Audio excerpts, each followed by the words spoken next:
Hello everybody, it's Josie here. I am doing my first wrap up for the month of December. It's probably a little bit late. This is my wrap up for the Tis the Seasonathon, which ran from the 3rd to the 8th of December. And I was doing that readathon, but I was also doing the Queer Lit readathon, and I'll do a separate wrap up video for that. So I had a lot of books to get through. Luckily I had a few days off work, so that was quite nice. Could actually just sit and read for a change, which is lovely. But let me go through the books that I read for Tis the Season and let you know what I thought of them. So the first one that was on my TBR actually was this one here, Carol, but this is the one I didn't get to, unfortunately. So I am still going to read this in December, because it's definitely a December read, and I'll let you know what I thought of that in my kind of December wrap up, but that one I didn't get to. So all the others on the TBR I did manage. So the first one, well actually I'm going to hold up these two books together. So this is The Red Queen and Lost Boy, and they are both by Christina Henry. The reason I wanted to get to both of these is I really liked Alice by Christina Henry, which is a Alice in Wonderland retelling. It's kind of a dark horror version of it, and I wanted to read these two, and I also want to read The Mermaid, which is the other Christina Henry book that came out this year, so I can do a bit of a spotlight, because I like the idea of female horror authors, and I don't think there's that many well-known ones, so I wanted to do a bit of spotlight on her. So anyway, so I read these two books, and they were for the challenge to do green and red on the cover, which kind of green and red. My thoughts on these: Red Queen I liked. I didn't like it as much as Alice, unfortunately. So this is a continuation of the Alice story. So if you haven't read that, I won't give too much away of the plot, but it's kind of a continuation of that particular storyline that ended in Alice. Obviously our main character is Alice, and she partners up with someone called Hatcher. What I liked about Red Queen was that Alice came into her own more. So in the first story, she relied on Hatcher quite a lot, although she was quite strong, and that's kind of what I really liked about her as well, and she was willing to fight. It took her a while to kind of get there, and she relied on Hatcher quite a lot, whereas in this one, you know, she's doing pretty much all of the fighting. So I did like that, but I didn't like it as much as Alice, so I would give this one 3 stars. And then Lost Boy. Now, Lost Boy, ugh, I dropped it, lovely. You can tell what I felt about it. No, this one, oh, I was expecting to really like this. This is a retelling of the Peter Pan story, and again, it's a sort of a dark retelling of it. And Peter Pan is just not very nice, and he goes and he steals away boys from sort of the real world to come and play with him, I guess in Never Never Land, and, but he's just not very nice. It's very, Lord of the Fliesy, and I did like that kind of dynamic between the boys. But what really, I don't know what it was. I didn't engage with the characters. Maybe it wasn't the right time for me to read it. There is one character towards the end where there's a bit of a twist with that character that I really liked. But other than that, I just wasn't, I gave this 2 stars. I just wasn't enamored with this one. So that was a bit of a letdown. Then the next one I read was a short book, and this is Virginia Woolf's Mrs. Dalloway. Let's get that a bit closer.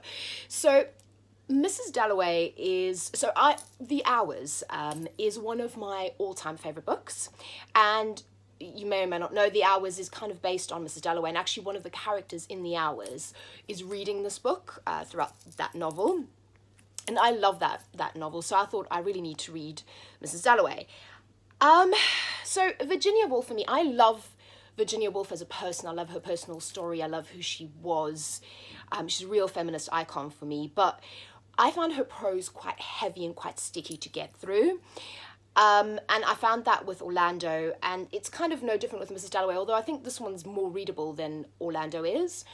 And it's basically the story about one woman, Mrs. Dalloway, and it's one day in her life and sort of the peripheral characters, and what she's doing is she's preparing for a party.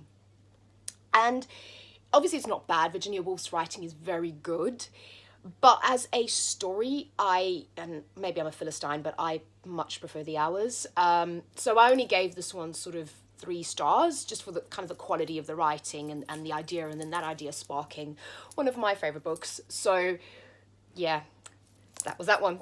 And then the next one, I think I might have been a bit of a slump with these books. So the next one here is Nosferatu.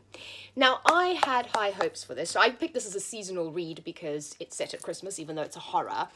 And it's kind of hard to explain. So Nosferatu is the number plate of the car. This man steals children away, and it's kind of a vampire story, but it's not your classic vampire story. And maybe I'm a classicist when it comes to vampires, in the sense that I love Poppy Z. Bright, I love Anne Rice. I didn't really find this very vampiric. For me, I also just didn't engage with the characters. And this is a long old book not to engage. The main character, Vic, she's one of the only people that's ever survived one of these attacks by Charlie Manx, the Nosferatu character. And so she's now an adult, and then her own son gets taken. And towards sort of the latter half of the book, she's kind of trying to chase down her son. And I didn't connect with Vic at all. I didn't connect with any of the characters. There was one character I'm lying. There's one peripheral character that I really liked, but the rest of them I just didn't care, which is bad in this kind of book because you have to kind of care what happens to them.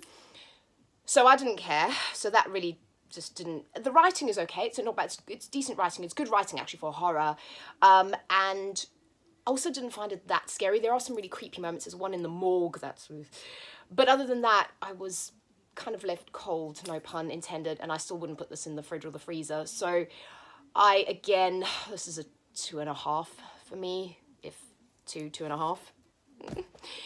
We'll end on a high though. So this one is Desert of the Heart. So this was my Warm and Fuzzy. Now, it's not really a Warm and Fuzzy book. It's about a woman that goes to Nevada, I think it is, yeah, Reno, to get a divorce from her husband.